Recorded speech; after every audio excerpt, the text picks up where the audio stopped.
Утро на телеканале «Россия» продолжают «Вести Чувашия». В студии Дарья Паскарюк. Здравствуйте. На календаре четверг, 11 августа. Ровно 60 лет назад в космос отправился космонавт номер 3. Наш земляк, дважды Герой Советского Союза Адриан Николаев.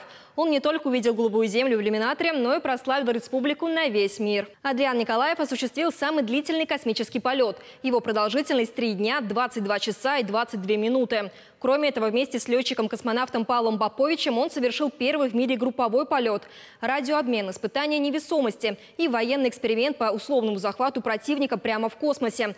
Все это впервые было сделано во время полета в 1962 году.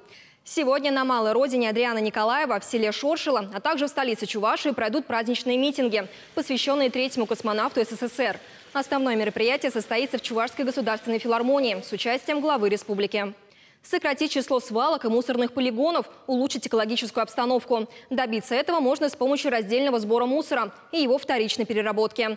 Наша республика вошла в число регионов, которые в следующем году получат субсидию от Минприроды России на закупку разноцветных контейнеров. Отбор прошли 37 регионов из 57 заявленных. Специалисты проверяли наличие территориальной схемы обращения с отходами производства и потребления и утвержденного порядка, в том числе и раздельного накопления ТКО. Общий размер субсидий пока не определен. Необходимо сначала утвердить федеральный бюджет. Однако известно, что все отобранные регионы направили заявки на общую сумму 1,3 миллиарда рублей.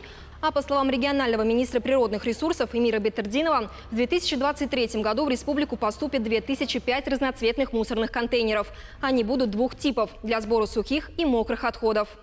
Правильно ли расположены пешеходные переходы в Чебоксарах, возле больниц, учреждений образования и спорта, объектов культуры? И безопасны ли они? Этими вопросами займется рабочая группа в рамках проекта партии «Единая Россия. Безопасные дороги». В ее состав вошли члены партии, уполномоченный по правам ребенка в Чувашии Алевтина Федорова, представители ГИБДД, Управления образования, ЖКХ и благоустройства. Члены рабочей группы будут лично выезжать на места и проводить проверки. Кроме этого, жители и гости столицы Чувашии могут обращаться к ним как с предложениями и пожеланиями, так и с жалобами в общественную приемную регионального отделения партии.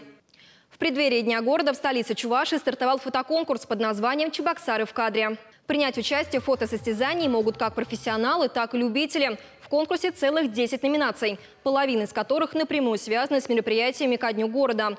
Например, любителям смотреть на мир через объектив предлагается запечатлеть городской фестиваль «Чапай зовет на чай» или же площадки музыкантов, художников и танцоров, которые развернутся на Творческом бульваре. Фотографии необходимо разместить на личных страничках ВКонтакте, указав при этом номинацию и хэштеги. Таковы вести к этому часу. Желаю вам продуктивного дня. Оставайтесь на телеканале «Россия».